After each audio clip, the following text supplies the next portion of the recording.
कर्नाटकमधील जीटी मॉलचे प्रकरण सध्या चांगलंच तापलं असून धोत्राचा पेहराव असलेल्या शेतकऱ्याला मॉलमध्ये जाण्यास मनाई केली असणे कर्नाटक सरकारने या गोष्टीची दखल घेत चक्क मॉल बंद केला।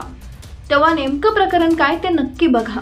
मात्र त्या अगोदर चॅनलवर नवीन असाल तर चॅनलला सबस्क्राइब करून आमच्या फेसबुक पेजला फॉलो करायला विसरू नका।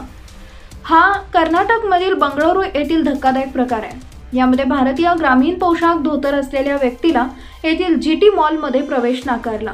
ही घटना 16 जुलै रोजी संध्याकाळी 5:30 वाजताच्या दरम्यान जीटी मॉलमध्ये घडली।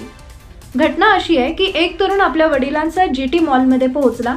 त्यांनी रात्री 7 वाजताच्या सिनेमाचं तिकीट प्री बुकिंग केले असल्याने चित्रपट पाहण्यासाठी पोहोचले असता गेटवरील सिक्युरिटीने त्यांना आत जाण्यास मनाई केली।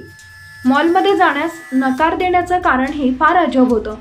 गार्डच्या मते धोतर घालून मॉलमध्ये प्रवेश करता येणार नाही, कारण तसा मॉलचा नियम आहे। प्रवेश पाहिजे असल्यास धोतरऐवजी पॅन्ट घालून यावं लागेल।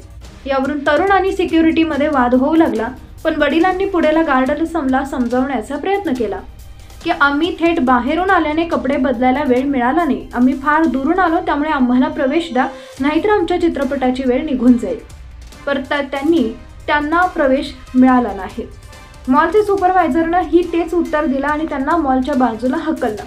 पुढे मात्र हा व्हिडिओ सर्वत्र व्हायरल झाला आणि दुसऱ्याच दिवशी त्या व्हिडिओचा इम्पॅक्ट दिसला, कारण पुढे अनेक शेतकरी संघटनेनं या गोष्टीचा निषेध केला आणि त्याच कारणानं त्याची चर्चा देखील विधानसभेत झाली।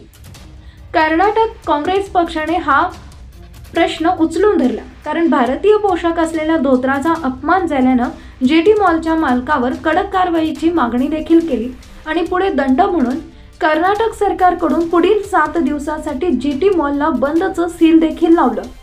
अशा प्रकारे सर्वसामान्य नागरिकांना सरकारनं न्याय दिला आणि कर्नाटक सरकारनं घेतलेल्या निर्णयाचा सर्व नेटकऱ्यांनी आभार व्यक्त केले। याविषयी तुमचं काय मत आहे हे कमेंट करून नक्कीच सांगा।